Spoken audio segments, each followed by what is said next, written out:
สวัสดีน้องชื่อว่าบุญประเสริฐสัญญาแสงเป็นนักแข่งจากเกม LV หรือ ROV นั่นเองที่ทุกคนรู้จักกันและน้องได้เป็นลีดเดอร์ทีมซาร์ลาวลิ่นตำแหน่งจังเกิลชื่อในเกมว่าเนส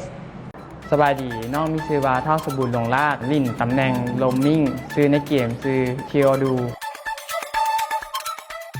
สบายดีน้องมีชื่อว่าสุวรรณคานอินทวงศ์ชื่อลิ่นชื่อจิ๊บ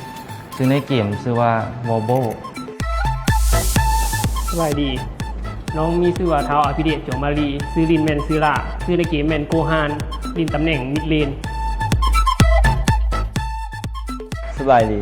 น้องชื่อว่าดวงเฉลิมสองสามคนใส่ชื่อลินชื่อบ๊อบบี้ชื่อในเกมชื่อบ๊อบบี้ลินตำแหน่งออฟเลนสบายดีค่อยชื่อว่าเพชรประศักดิ์ธรรมานุวงศ์ซึ่งได้รับหน้าที่เป็นโค้ชของเกมประเภท AOV ที่มาของทีมเขาก็ได้เริ่มต้นจากการคัดเลือกนักกีฬาในหลายๆทีมซึ่งเบิ่งว่าผู้ใดที่มีจุดเด่นเป็นอันใดผู้ใดที่มีความสามารถในด้านใดซึ่งก็ได้เอามาคัดเลือกได้มาต่อสู้กันจนผ่านเข้ามาถึงรอบที่จนถึงขั้นที่แบบเขาได้เบิ่งเห็นแล้วว่าโอเคทีมพวกนี้มีความสามารถในการเลือกเอาคนที่มีจุดเด่นของแต่ละอย่างนั้นมารวมกันให้กลายเป็นทีมชาติจุดเด่นของทีมแมนแต่ละคนมีสกิลเพย์การลิ่นที่โดดเด่นของเฉพาะตัวแล้วมีทีมเวิร์กเห็นให้ลิ่นได้ดีจุดเด่นของทีมกระแมนที่สุดก็คือค่อยล่อแหละว่านี่แหละ การแบ่งเวลานี่เขามีแบ่งเวลาเฮียนการเวลาซ้อมหรือเวลาลิ่นเขาก็สิแบ่งแบบพอดีแบ่งเวลาคือตอนเช้าหาตอนสวยแมนแบ่งเวลาให้ตัวเอง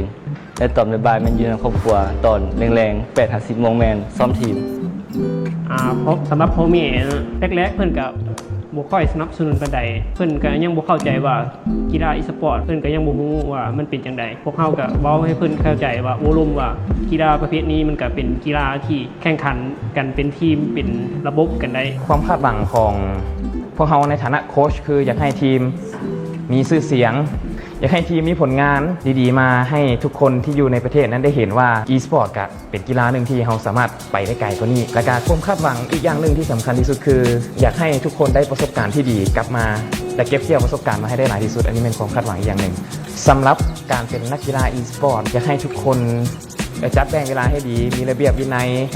ทุกคนจะไม่สามารถเป็นได้ง่ายๆเพราะว่าต้องทนแบกรับกับความกดดันแบกรับกับความหวังของทุกคนในประเทศ